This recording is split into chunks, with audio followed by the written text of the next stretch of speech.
My girlfriend mocked me for being broke, cheated, and left. Then I got rich, and she begged to come back.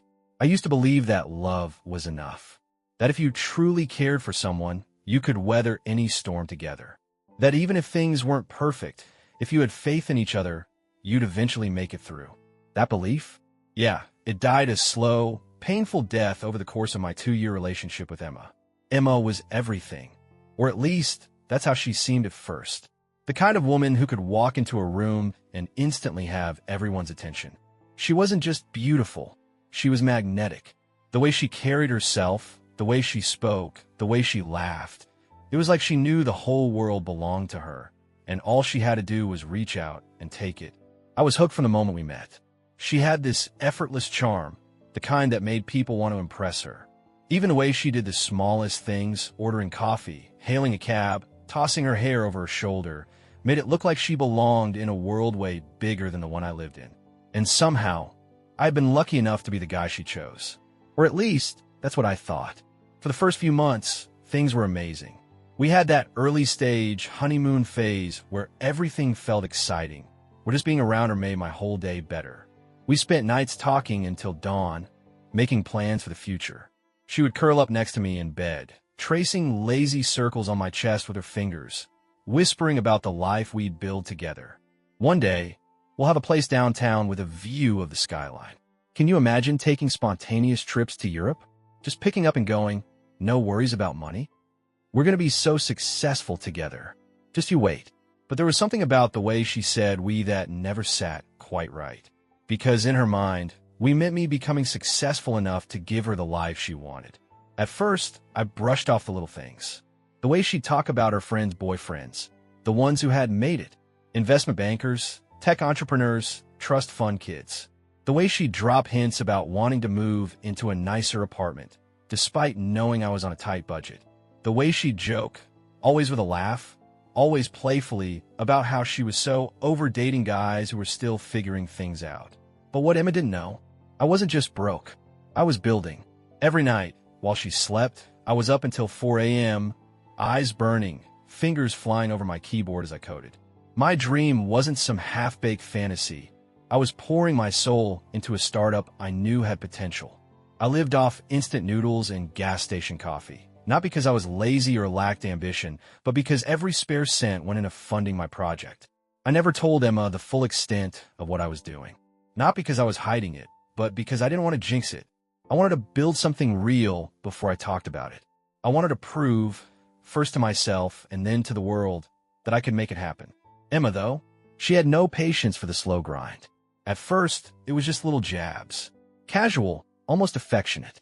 Babe, maybe one day you'll get a real job and we can actually go on a vacation. I hate telling people you're working on something. It makes you sound like one of those guys. Just, I don't know, get a stable job in the meantime. It stung, but I let it go. I figured she was just venting. But the thing about Emma, she always meant exactly what she said. The comments got worse. The patience wore thinner. She started making comparisons, some subtle, some not. Did you hear that Mark just got promoted at his firm? God, his girlfriend is so lucky. She never has to worry about anything. My friend Lisa's boyfriend surprised her with a trip to the Maldives. Isn't that insane? Imagine being able to just book a flight like that without even thinking. I don't want to be struggling in my late 20s. I need security. Stability. You get that, right? I got it. Loud and clear. She didn't see my late nights as dedication.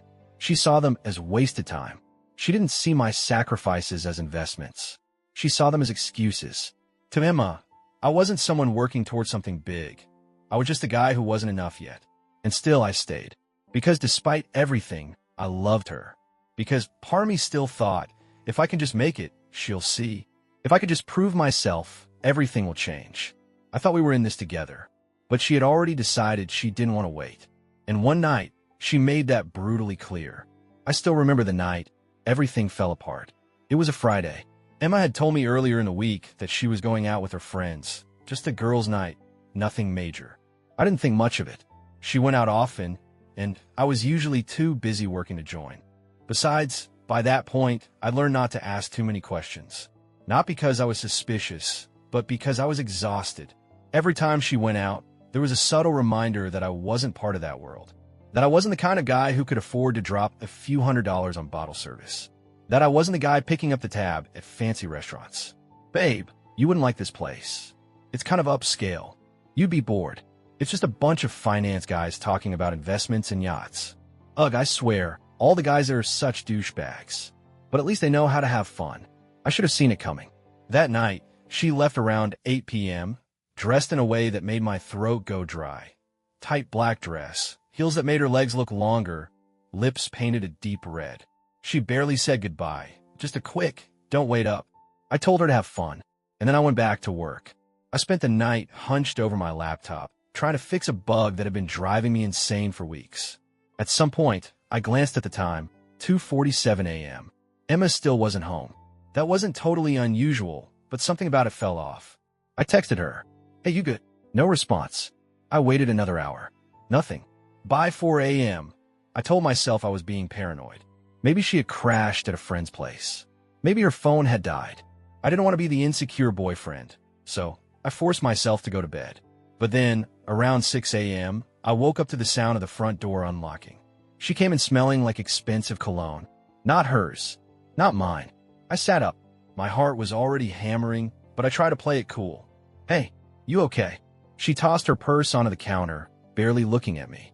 "Yeah, just tired." Her voice was different. Off. There was no warmth, no guilt, no attempt to soften anything.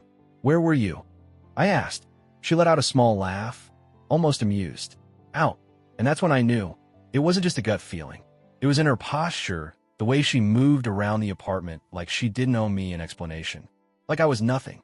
I stood up, trying to keep my voice steady. "With who?" She finally looked at me then, tilting her head slightly, lips curving into a smirk.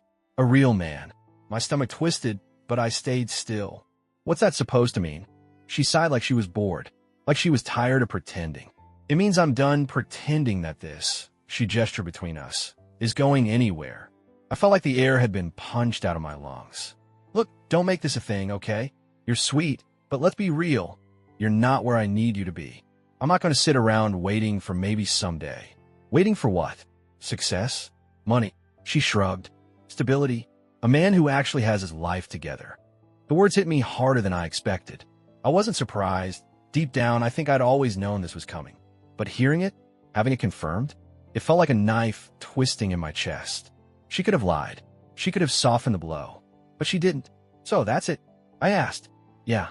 And just like that, she was done with me. She grabbed a bag she had apparently already packed and walked to the door.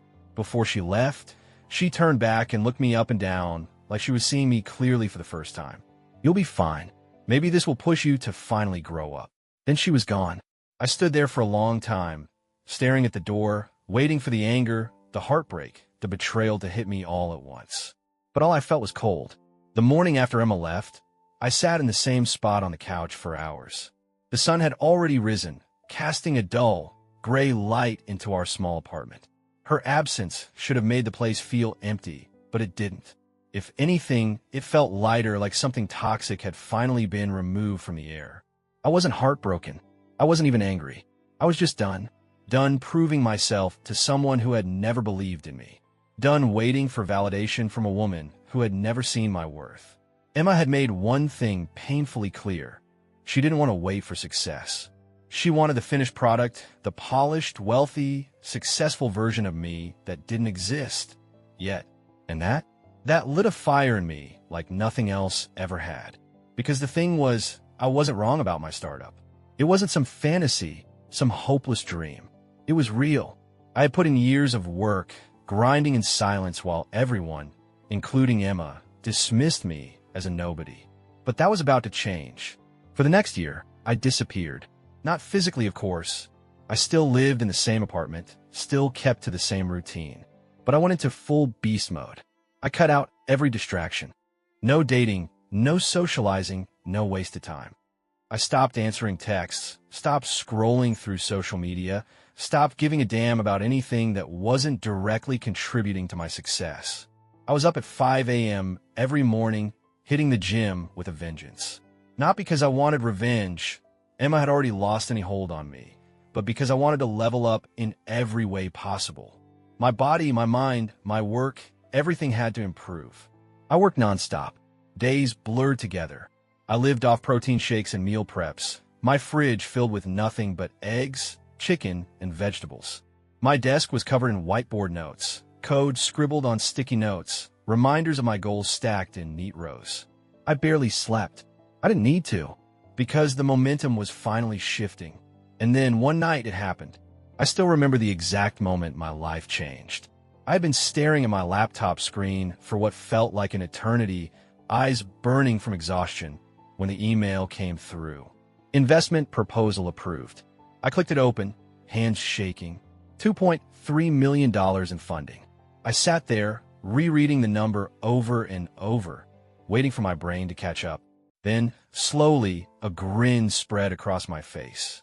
This was it. This was the moment. Everything that had felt impossible, all the nights spent working in the dark, all the times I had doubted myself. This was the payoff. I was no longer a struggling developer with a dream. I was the CEO of a funded startup. Over the next few months, my company exploded. Our product went viral. Investors kept pouring in, pushing our valuation higher and higher. Suddenly, people who had ignored me before were desperate to get a piece of what I was building. By the time I turned 27, my net worth had climbed to $8 million. I upgraded my life. First, I moved out of that shitty apartment, the one where Emma had laughed at my ambition, where she had told me I'd never be enough.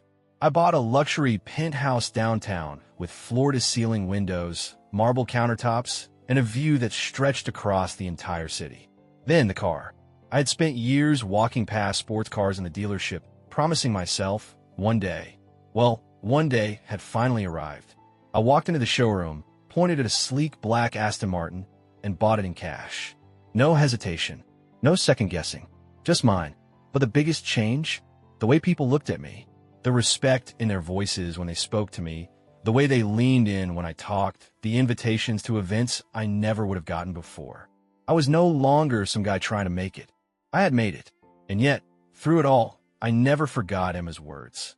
I need a real man. You'll never be successful. She had walked away from me, convinced that I was destined to be nothing. Now, I was worth more than the entire lifetime earnings of the guy she had left me for.